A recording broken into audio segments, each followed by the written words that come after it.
Assalamualaikum warahmatullahi wabarakatuh.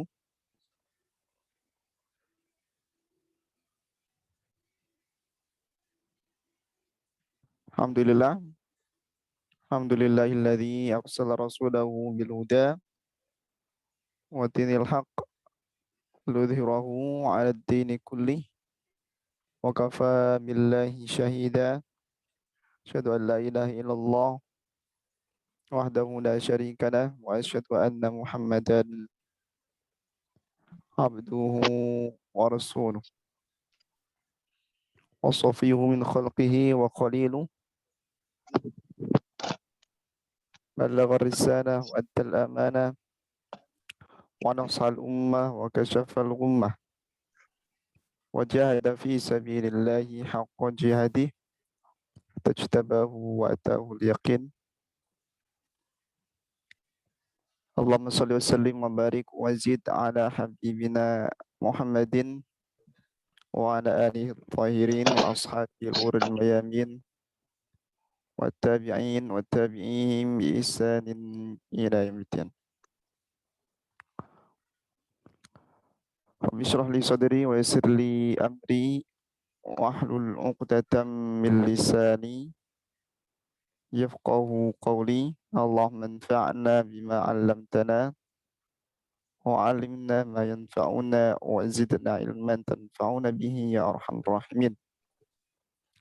سبحانك لا علم لنا إلا ما علمتنا إنك أنت العليم الحكيم. Tes suara terdengar ya insya Allah.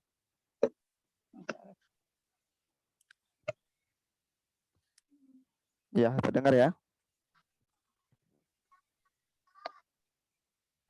Ada tanggapan? Baik, kalau tidak ada saya anggap saja bahwa suara insya Allah jelas.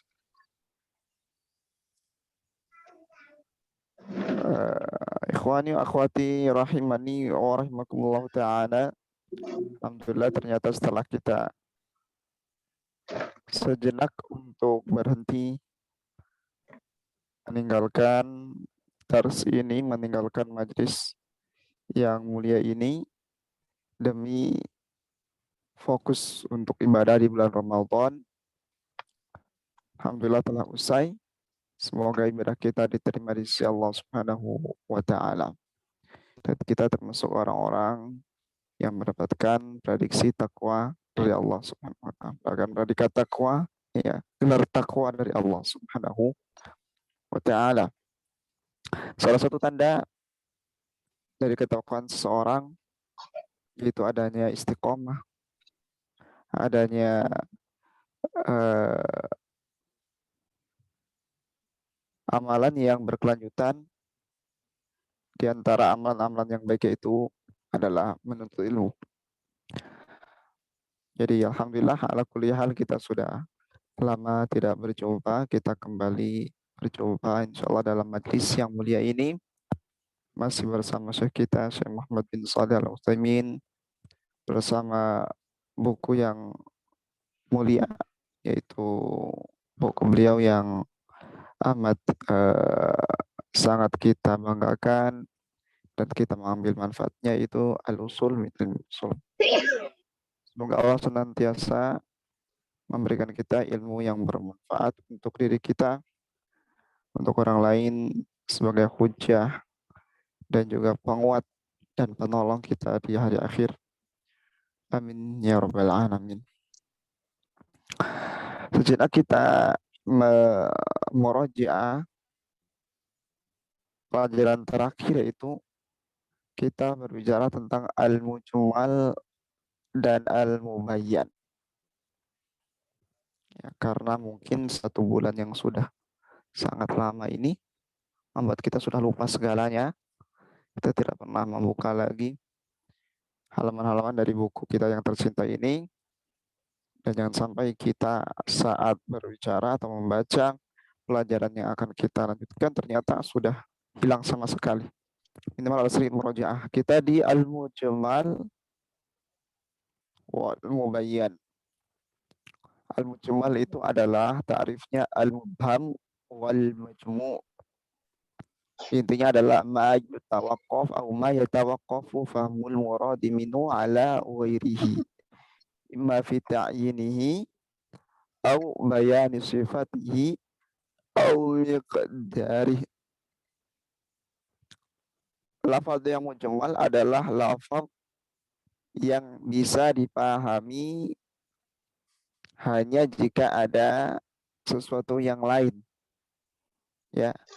Ma yatawaqqafu amul muradi minhu ala ghairihi. Jadi ada sesuatu yang lainnya. Dalam artian jika kita melihat lafaz tersebut semata tidak ada lafaz yang lain yang menjelaskannya dan itu lafaz itu tidak terasa jelas, maka itu adalah al-mujmal.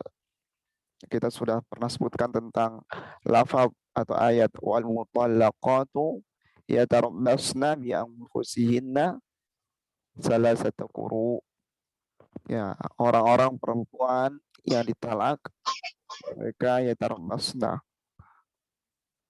Mereka menunggu, mereka iddah selama 3 quru. Qur'u atau al-quru ini memiliki 2 makna. Kadang maknanya adalah haid, kadang maknanya adalah at-tuhur. Kadang maknanya adalah haid yaitu mafhum, kadang juga at-tuhur, suci. Jadi yang mana quru yang suci atau yang maknanya adalah yang haid? Nah, di sini perlu ada penjelasan. Kalau kita hanya membaca kata quru saja, kita belum paham, perlu mendapatkan penjelasan lebih lanjut. Nah, lafaz yang seperti itu kita katakan sebagai lafaz al-mujmal. Panas sekali.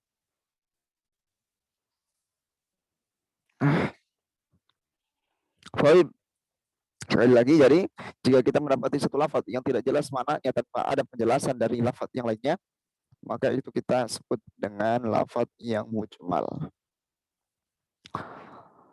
Baik, ya di antaranya adalah wal mutallaqatu yatarabbasna bi anfusihinna salasata quru. Jadi belum ditentukan quru ini yang bermakna tuhur, suci, atau quru yang bermakna haid. 3 kali haid atau 3 kali suci ini. Nah, ini perlu diperjelas.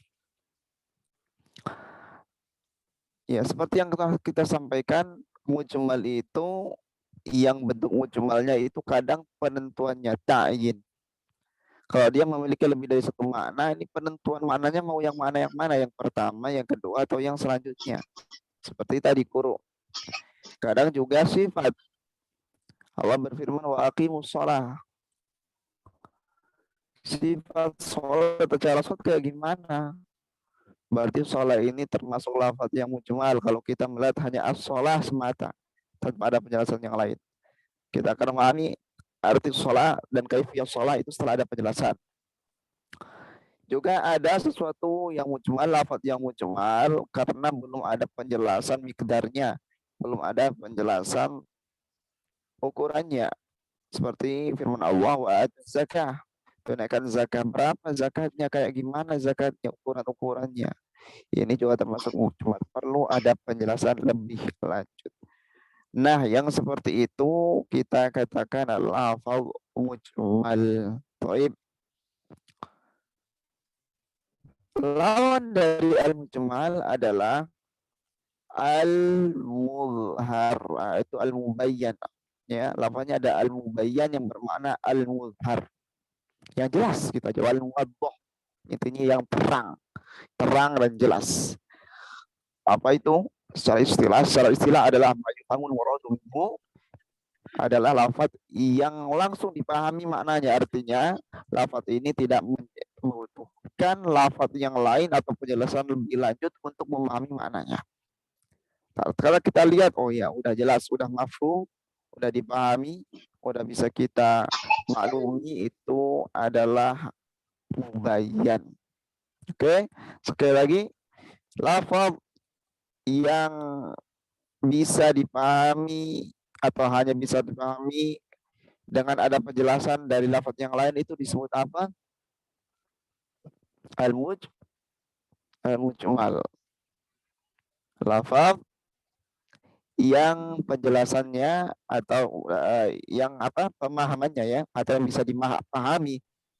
Jika ada lafaz yang lain atau hal yang lain menjelaskannya, itu namanya mujmal. Berarti mujmal itu tidak bisa dipahami.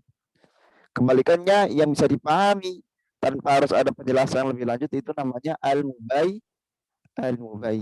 Al-mujmal, al-mubayyan. Jangan lupa ini istilahnya ya. Baik. Kalau kita mendapati dalam Al-Quran ada lafaz wal mutallaqatu yatarabbasna bi anfusihinna salasata quru. Quru ini kadang bermakna atuh, kadang juga bermakna al-haid.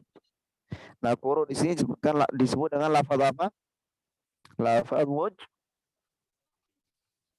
mujmal. Disebut dengan lafaz mujmal. Baik. Lawan dari al-mujmal apa? Al-mubayyan. Al-mubayyan. Baik.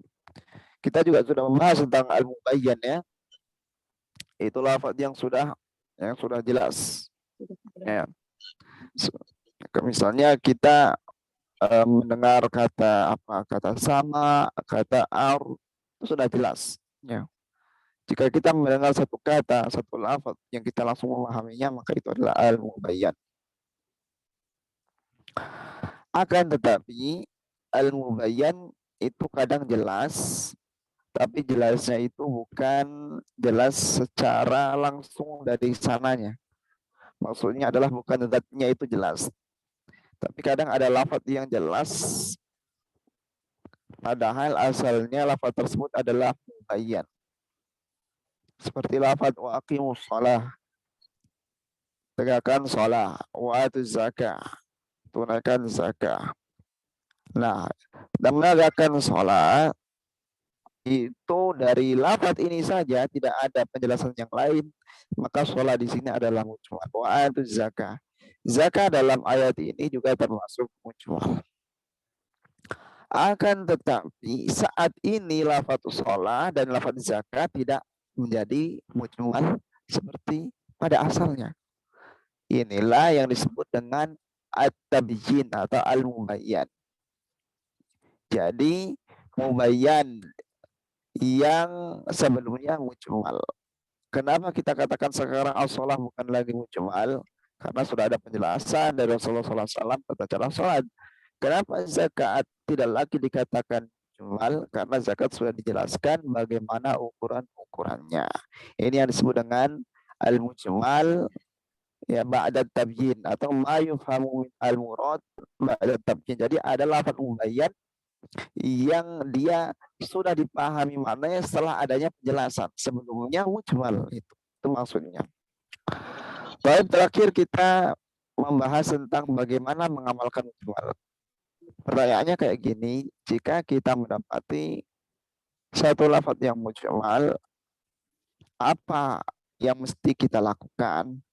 Kata al-mu'allif Syekh Muhammad bin Shalih al-Utsaimin rahimahullah ta'ala, yajibu 'alal mukallafi aqdul azmi 'alal amali bil mujmali mata hasala bayan. Hukumnya wajib atas setiap mukallaf untuk berazam untuk mengamalkan lafaz yang mujmal kapan saja ada penjelasannya. Contohnya, misalnya seorang mendapati kata as-sholah, dia belum paham kata sholah. Ini mujmal ini. Akan tetapi dalam hatinya, jika mujmal ini saya dapati keterangannya, maka saya harus mengamalkan lafaz yang mujmal ini setelah ada penjelasannya. Ini maksudnya. Jadi sekali lagi, bagaimana hukumnya atau sikap seseorang tatkala mendapati lafaz yang mujmal, dia harus atau dia wajib berazam dalam hatinya bahwa dia akan mengamalkan lafaz mujmal ini nanti jika dia telah mendapati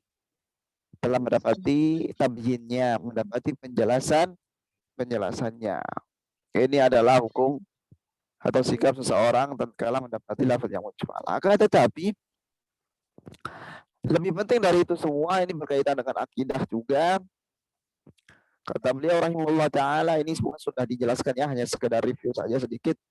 Wa Nabi sallallahu alaihi wasallam qad bayyana li ummatihi jami'a syari'ati usuliha wa furu'iha. Nabi Muhammad SAW telah menjelaskan kepada umatnya seluruh syariat-syariatnya, baik yang usul maupun yang furu', baik yang usul maupun yang cabang. Baik yang usul-usul, yang inti-inti ataupun yang cabang-cabangnya. Ini adalah akhirat kita. Hatta tarakal ummata ala syari'atin bayda'a naqiyatin lailuha kanahariha. Maka Rasulullah SAW telah meninggalkan umat ini seakan-akan meninggalkan satu syariat yang sudah putih, sudah jelas, sudah terang. Sangat putih, bersih. Lailuha kanahariha. Bahkan malamnya terasa seperti siangnya.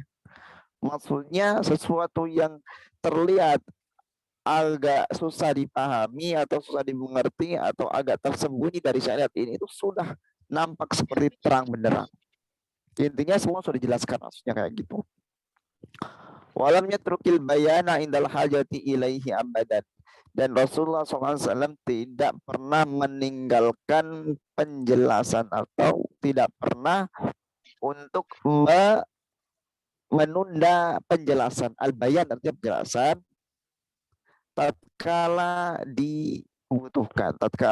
dibutuhkan untuk menjelaskan. Misalnya Rasulullah SAW dalam satu momen ada satu kejadian. Kejadian itu ada merupakan suatu hal yang membuat seseorang bertanya-tanya dan butuh penjelasan, ini berkaitan dengan syariat. Maka Rasulullah SAW pasti sudah menjelaskan. Jadi jika suatu saat ada satu yang belum jelas dan membutuhkan penjelasan, di saat penjelasan itu dibutuhkan, pasti Rasulullah SAW menjelaskan. Itu juga akidah kita. Jadi Rasulullah SAW tidak menunda penjelasan kepada para sahabatnya tatkala mereka butuh penjelasan dari Rasulullah Sallallahu Alaihi Wasallam. Jadi kesimpulannya, semua syariat yang diturunkan kepada Nabi Muhammad SAW telah dijelaskan kepada. Nah, apa artinya lafaz yang mujmal dan yang mujmal yang membutuhkan penjelasan itu semua sudah dijelaskan oleh Rasulullah Sallallahu Alaihi Wasallam. Wa bayanu sallallahu alaihi wasallam imma bil qawli aw bil fi'li aw bil qawli wal fi'li jami'an. Bagaimana Rasulullah SAW menjelaskan kepada umatnya lafaz-lafaz atau sesuatu yang mujmal, sesuatu yang belum dipahami, menjelaskannya dengan tiga cara. Pertama dengan bil qawli, dengan perkataan, kedua dengan bil fi'li, dengan perbuatan, ketiga dengan bil qauli wal fi'li jami'an. Yang ketiga sekaligus dengan al qaul, dengan perkataan, dan juga dengan perbuatan. Jadi kadang Rasulullah SAW menjelaskan kepada umatnya satu hal yang perlu penjelasan dengan perkataannya atau dengan perbuatannya atau dengan perkataan dan perbuatan sekaligus. Nah, kurang lebih kita sudah sampai di sini penjelasan kita di pertemuan yang sebelumnya. Kemudian Syekh rahimahullah taala di sini akan menjelaskan contoh dari penjelasan Rasulullah Shallallahu Alaihi Wasallam. Beliau mengatakan rahimahullah taala, misalu bayanihi bil qawli. Misalu bayanihi bil qaul. Contoh penjelasan yang dengan al-qaul. Al-qaul yaitu adalah dengan apa? Dengan perkataan. Ikhbaru an ansibatiz zakah.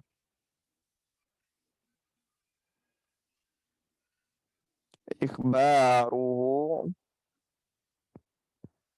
an ansibatiz zakati wa maqadiriha. Contoh bayan dengan al-qaul. Contoh penjelasan Rasulullah SAW dengan al-qaul. Ikhbaru an ansibatiz zakah wa maqadiriha. Yaitu kabar dari beliau tentang ansibati az-zakah. Tentang nisab zakah, nisab zakah. Maksudnya adalah nisab itu adalah takaran tertentu satu harta atau sebuah barang wajibkan zakat. Misalnya kalau emas sekian gram, perak sekian gram, makan makanan atau hasil pertanian, biji-bijian sekian, beratnya sekian kilo atau sekian kintal misalnya. Itu namanya nisab. Wa maqadiriha, dan juga ukuran-ukurannya, maksudnya ukuran dikeluarkannya berapa gitu. Karena kan tidak semua harta yang wajib dikeluarkan zakat itu dikeluarkan secara mutlak, wajib dikeluarkan secara mutlak, tidak seperti itu. Ada aturannya. Ya.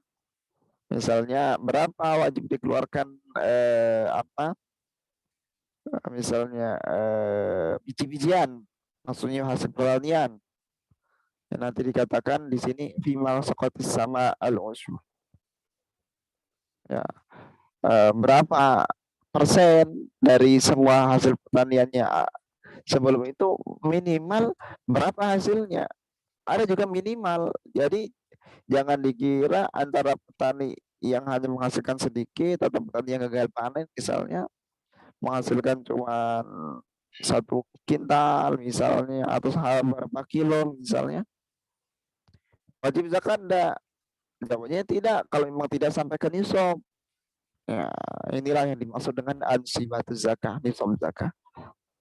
Kalau dia wajib karena dia menghasilkan banyak sesuai dengan ketentuan, berapa dikeluarkannya? Itu yang disebutkan maqadir.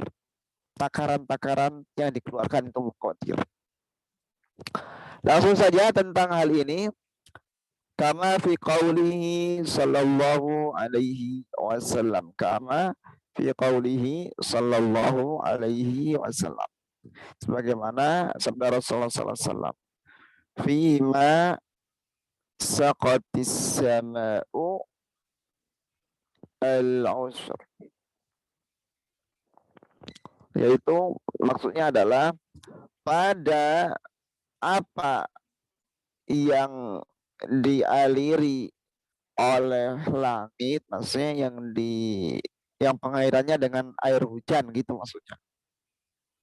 Ya. Itu adalah apa? Al-ushr. Zakatnya itu 1/10. Zakatnya adalah 1/10. Fima saqatis sama'u al-ushr. Zakat dari biji-bijian hasil pertanian itu adalah 10% fima saqatis sama', jika pengairannya adalah dengan air hujan. Maksudnya dia tidak perlu membuat irigasi khusus. Jadi kita bisa simpulkan berapa ukuran atau berapa persen yang harus dikeluarkan dari hasil pertaniannya, kita katakan 10%. Ini adalah bayan, ini adalah penjelasan. Penjelasan dalam bentuk apa? Dalam bentuk al-qaul, dalam bentuk perkataan. Dalam hal ini menjelaskan apa sih? Kata beliau rahimahullah ta'ala, bayanan limujmal. Bayanan limujmali qawlihi ta'ala wa atuz zakah. Ini adalah merupakan bayan, penjelasan limujmali qawlihi ta'ala, untuk menjelaskan firman Allah Ta'ala yang mujmal, yaitu wa atuz zakah. Zakah di sini masih mujmal. Kayak gimana ini zakah, ukuran-ukurannya? Nah, dijelaskanlah. Di antara penjelasannya adalah bahwa biji-bijian hasil pertanian yang pengairannya dengan air hujan, maka dia 10%.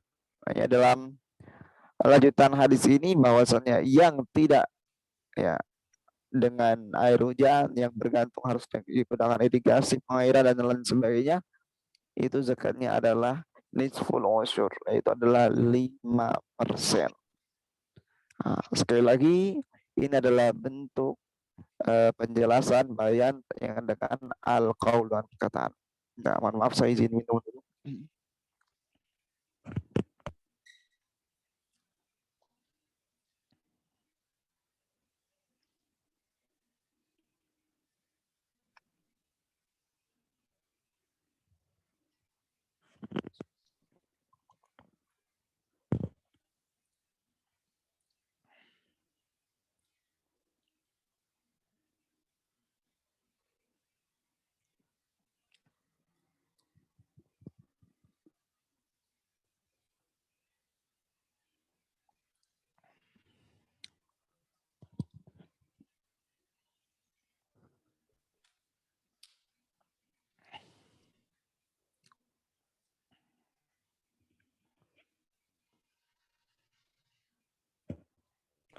Baik.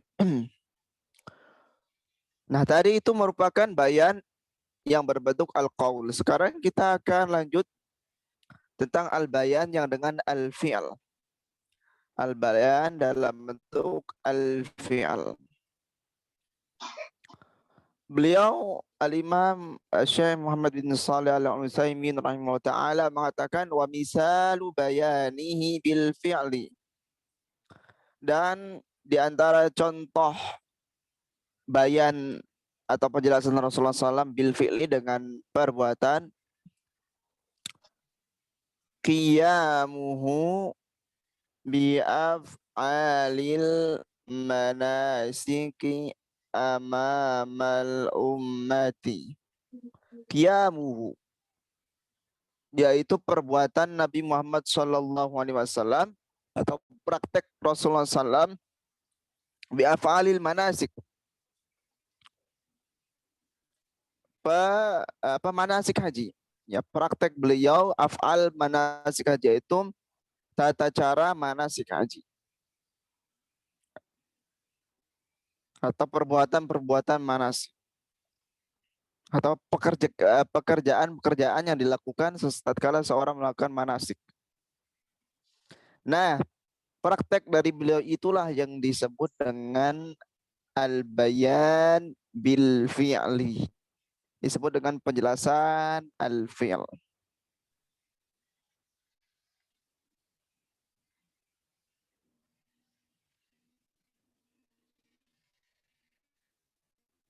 Baik.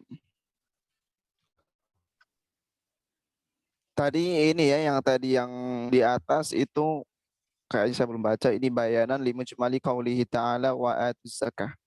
Sebagai bayan penjelasan firman Allah yaitu wa atuz zakah. Tunaikan zakat-zakatnya belum jelas di situ ya. Zakatnya belum jelas berapa-berapanya. Ya, maka dijelaskanlah dengan hadis. Baik. Nih, yang kedua ya, yaitu ya dengan al-fi'al. Ya dengan al-fi'al adalah prakteknya Nabi Muhammad SAW manasik haji. Amamal ummati, di hadapan umatnya Sallallahu Alaihi Wasallam. Bagaimana mulainya? Begini begitu. Tawaf dulu, kemudian ini dulu, kemudian ini dan itu. Ya, diakhiri dengan ini dan dimulai dengan itu misalnya. Itu semua merupakan bayanan, bentuk penjelasan limujmali qaulihi ta'ala, untuk firman Allah Ta'ala yang masih mujmal, yaitu walillahi 'alan nasi hijjul bait atau hajjul bait dalam satu riwayat. Ya. Bagi Allah ya wajib atas manusia ya untuk Allah Subhanahu wa taala yaitu hajjul baiti atau hijjul bait. Haji di Baitil Haram. Bagaimana ya haji? Ini hajjul bait berarti ini apa? Ini masih mujmal. Hajjul bait di sini masih mujmal. Di mana bayannya? Bayannya adalah qiyamun Nabi sallallahu alaihi wasallam bi af'alil manasik amamal ummah. Praktekna Nabi Muhammad SAW ya, prakteknya, praktekna. Ya, tatkala Rasulullah SAW mempraktekkan manasik haji di hadapan umat ini adalah bentuk al-bayan bil qaul. Berarti sekarang kata al-hajj sudah tidak lagi mujmal, tapi sebelumnya sebelum ada penjelasan masih mujmal. Setelah adanya penjelasan kita katakan sudah tidak lagi mujmal. Pertanyaannya, bayannya di sini bentuk apa? Jawabannya adalah bentuk al-fi'li, bentuk al-fi'li. Yang tadi tentang zakat yang disebutkan di atas adalah salah satu contoh bayan dengan al-qaul. Ini contoh yang pertama. Contoh pertama al-bayan dengan al-fi'li. Masih ada contoh selanjutnya bayan dengan fi'l. Kata beliau rahimahullah ta'ala wa kadzalika salatuhu al-kusufa ala sifatiha. Dan begitu juga salatnya Nabi Muhammad SAW al-kusuf, salat kusuf ala sifatiha dengan sesuai dengan tata cara yang beliau tunaikan. Nah, ini salatul kusuf ya setelah kita lakukan beberapa hari yang lalu ya. Alhamdulillah ya. Jadi kita lakukan beberapa hari yang lalu yaitu gerhana bulan. Wah, gerhana bulan tuh apa bagaimana caranya?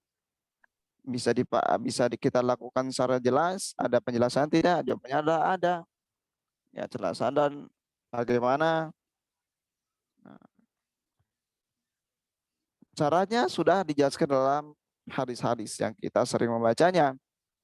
Ya, yaitu secara umum, secara global, tata cara sholat khusuf adalah tentunya dilakukan dengan 2 rakaat, dilakukan dengan setiap rakaatnya dengan 2 ruku dan 2 qiyam yang berdiri 2 kali setiap rakaatnya.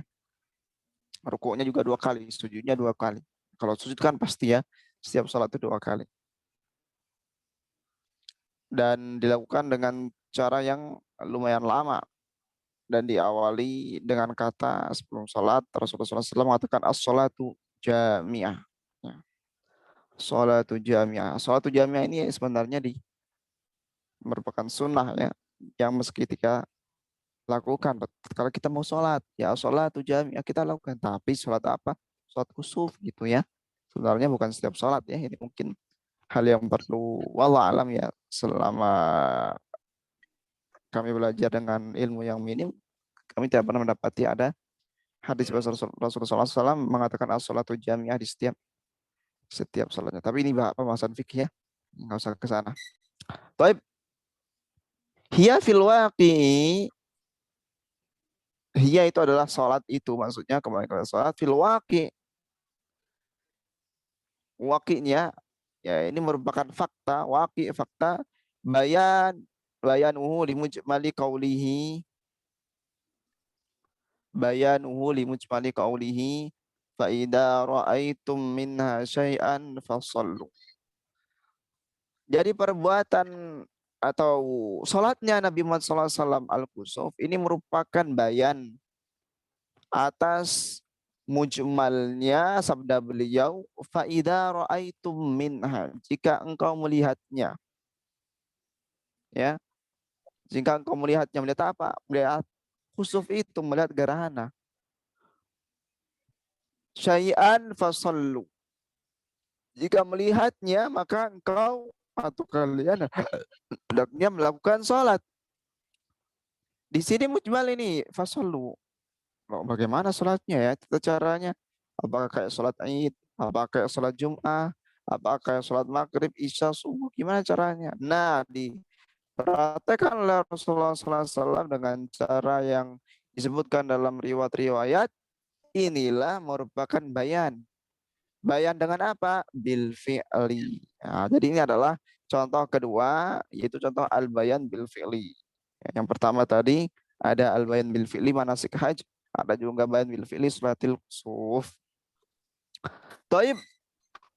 Jadi kita sudah contohkan yang pertama dan kedua. Yang pertama ada al-bayan dengan al-qaul, ada al-bayan dengan al-fi'li. Yang ketiga Yang ketiga, wa misaluhu bayanuhu bil qawli.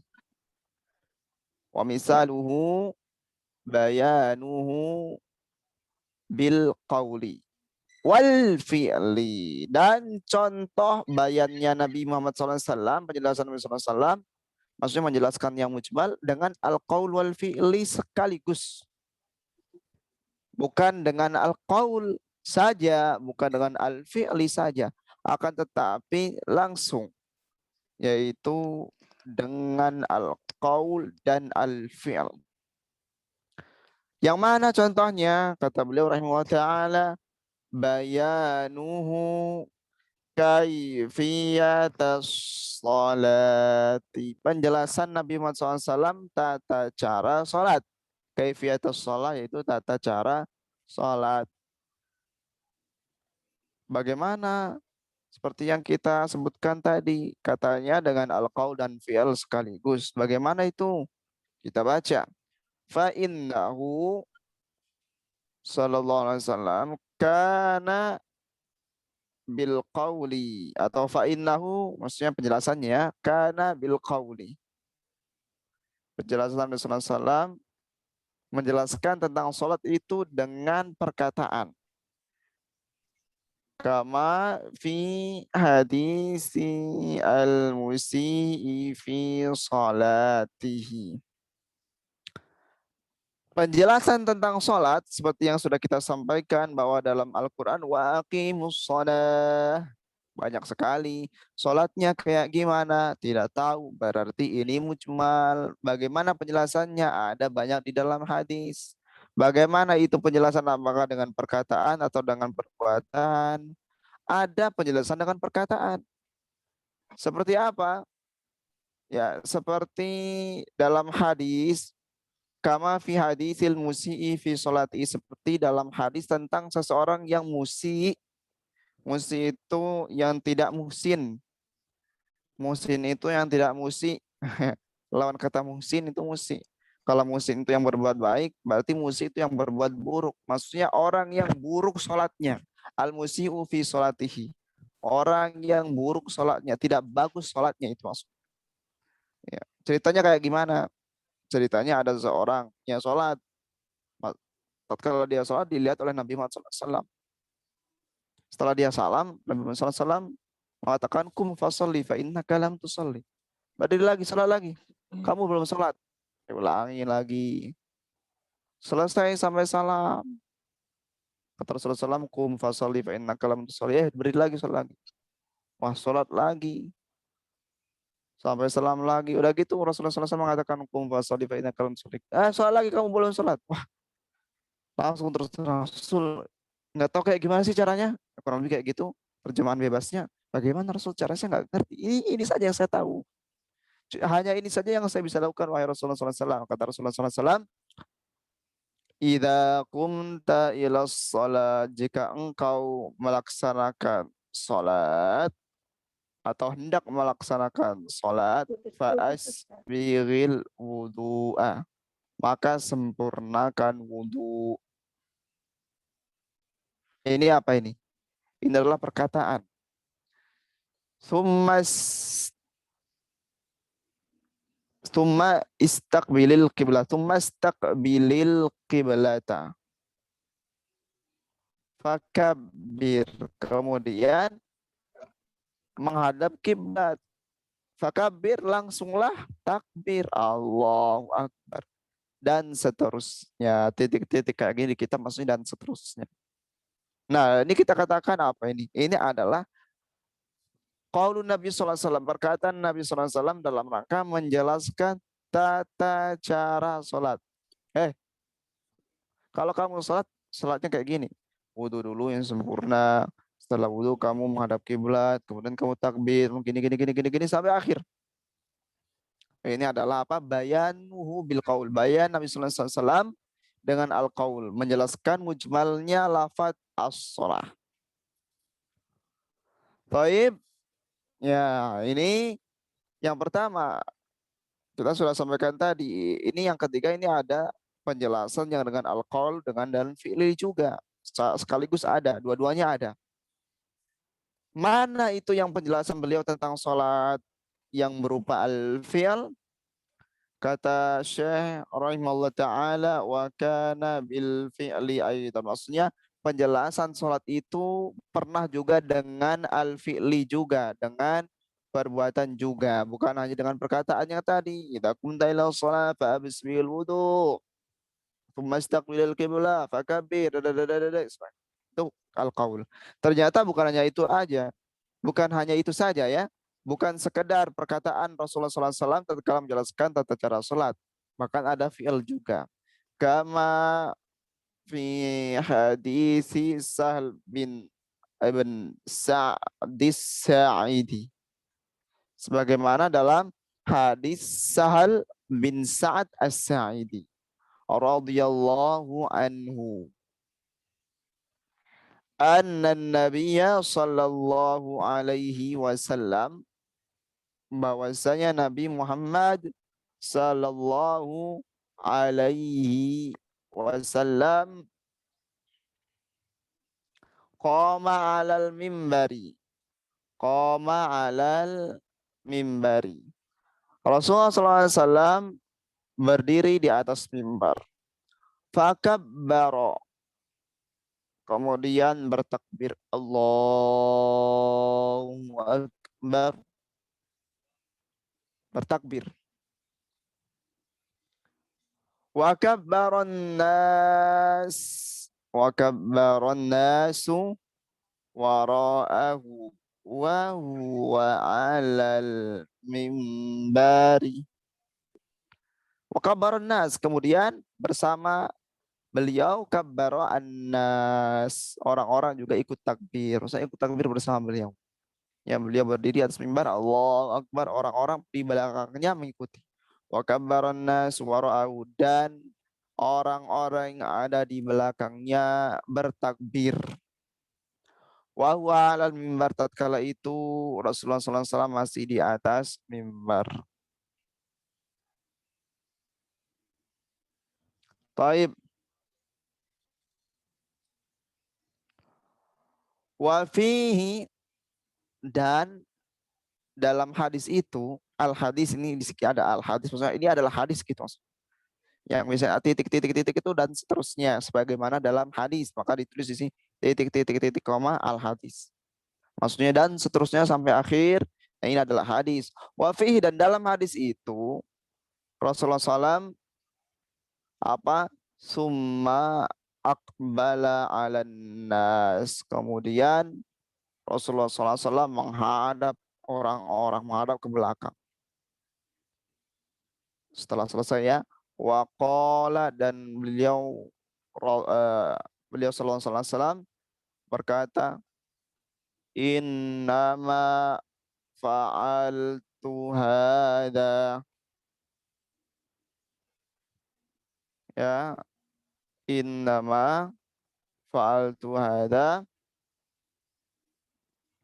lita'tammu bi, lita'tammu bi. Sesungguhnya hanya saja saya melakukan ini lita'tammu bi, agar kalian jadikan saya imam, atau agar kalian makmumin saya. Maksudnya agar kalian mengikuti saya. Jadi saya melakukan ini, sholat dengan tata cara seperti ini, tujuannya hanya untuk apa? Tujuannya untuk ya supaya kalian mengikuti saya, menjadi makmum, dan saya menjadi imam. Wali ta'lamu sholati, dan agar kalian mengetahui tata cara sholat saya. Nah, ini jelas sekali di sini. Beliau menjelaskan bagaimana sholat itu dengan perbuatan. Dan beliau sekaligus langsung menjelaskan di akhir itu, mengatakan, kenapa saya lakukan ini? Atau kita mungkin bertanya, atau sahabat bertanya, apa tujuannya Rasulullah SAW melakukan hal itu? Rasulullah langsung menjelaskan, Saya melakukan ini tujuannya hanya agar apa? Kalian itu menjadi makmumnya saya, agar kalian ngikutin saya, dan agar kalian mengetahui tata cara saya sholat. Sekali lagi ini adalah contoh dari al-bayan bil fi'l. Jadi bisa kita simpulkan bahwa al-bayan tentang sholat, bayanus sholat, sholat ini adalah lafaz yang mujmal. Ini asalnya kayak gitu ya. Penjelasannya dengan al-qaul atau dengan fi'il? Jawabannya adalah dengan al-qaul dan juga dengan al-fi'il. Dalam artian apa? Ada penjelasan Rasulullah SAW tentang mujmalnya sholat yang berbentuk al-fi'il. Di sisi lain juga ada penjelasan beliau menjelaskan bagaimana tata cara sholat dengan al-qaul, yaitu dengan apa yang pertama dengan al-qaul dan kedua dengan al-fi'il. Saya kira ini saja pertemuan kita hampir 1 jam, masih ada beberapa hal ya. Afan masih ada beberapa menit untuk sampai 1 jam, tapi alhamdulillah materi kita sudah selesai dan insya Allah di pekan yang akan datang, pada pertemuan yang akan datang, kita akan membahas tentang al-dhahir wal mu'awwal. Semoga bisa dipahami. Apakah ada yang mau ditanyakan dari yang kita sampaikan tadi? Ya, biasanya kalau sudah lama nggak belajar itu kurang ada pertanyaan karena emang baru kembali lagi ya biasanya gini kan. Kalau kita belajar, kemudian udah lama kita nggak pernah murojaah lagi atau sudah tidak lanjut lagi pelajaran itu karena satu hal, sementara istirahat ya seperti kita ini kayaknya udah lepas gitu. Kalau sudah lepas itu biasanya masukinnya lagi itu butuh loading gitu ya. Oh dulu itu apa sih pelajaran sebelum ini? Ini oh, masih lama gitu. Dari situlah kadang kita kurang kurang connect. Ya ala kulihal ya. Ala kulihal yang penting kita belajar. Gini, untuk belajar usul fikih seperti yang sudah saya sampaikan sebelumnya, ini termasuk materi atau ilmu yang berat. Memang bukan ilmu untuk orang awam. Ya, kecuali orang awam yang ingin menjadi orang di atasnya awam. Ya, orang yang berilmu, tidak masalah. Sehingga apa? Sehingga memahaminya pun butuh keseriusan, butuh murojaah. Saya mohon untuk para hadirin hadirat semuanya untuk apa? Untuk murojaah, dibaca lagi kitabnya yang memang sangat-sangat butuh terjemahan, bisa dibeli terjemahannya. Akan tetapi bisa saja dengan sangat mudah kita akses rekaman yang sudah kita rekam atau pelajaran kita yang lalu di channel ada gitu. Jadi kita katakan susah, betul susah. Tapi apakah mustahil untuk memahami? Tidak mustahil karena ini memang dasar. Adapun untuk dai ya dan daiyah ini bisa kita katakan ini sangat-sangat dianjurkan untuk mempelajari dasar ilmu usul fikih karena dia akan menyampaikan fikih. Dia akan menjelaskan hukum-hukum dasar-dasar kepada masyarakat awam. Sebaiknya dia aja usul fikih biar tidak salah salah bicara atau salah menukil. Apalagi sekarang zamannya fitnah, ya, orang mengadu fatwa, ya. Fatwa di sana diadu dengan fatwa di sini, nggak paham. Kenapa dia adu fatwa? Apa hukumnya fatwa itu kah? Mengikat atau tidak mengikat? Bisa diamalkan untuk semua orang atau hanya satu orang? Itu perlu dipelajari. Di mana dipelajari? Itu juga dipelajari di usul fikih. Itu kenapa itu ada saudara saya kok gini-gini, padahal ada Syekh Fulan tuh berfatwa loh. Memang kenapa kalau ada orang berfatwa harus ini perlu diinikan karena fatwa itu dan setiap fatwa itu mengikat di saat itu nanti dipelajari di akhir-akhir insya Allah ya. Jadi intinya seorang dai jangan asal catut, jangan asal kopas, jangan asal melarang atau nyuruh orang padahal dia masih minim tentang apa yang akan dia sampaikan. Saya kira tidak ada pertanyaan dan waktu kita sudah habis. Insya Allah kita akan bertemu kembali di pekan yang selanjutnya. Mudah-mudahan kita semua dalam keadaan sehat walafiat. Dan akhwat yang hadir ataupun yang nanti mendengarkan rekaman ini juga selalu dalam lindungan Allah Subhanahu wa taala, sehat juga dari segala penyakit, dari segala wabah, dan kita juga kaum muslimin dimanapun mereka berada dalam lindungan Allah Subhanahu wa taala. Allah Subhanahu wa taala juga selalu dan segera menolong ikhwan kita yang terzalimi, saudara-saudara kita di Palestina yang masih belum bebas seperti kita, yang masih mendapatkan beberapa kesempitan-kesempitan dan saudara-saudara kita di tempat yang lain. Semoga Allah turunkan kepada mereka pertolongannya dan musuh-musuhnya segera ditaklukkan, amin ya rabbal alamin.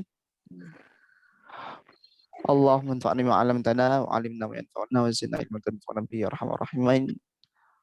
Wassallallahu wasallim ala nabiyyina Muhammadin wa ala alihi wa ashabihi ajma'in.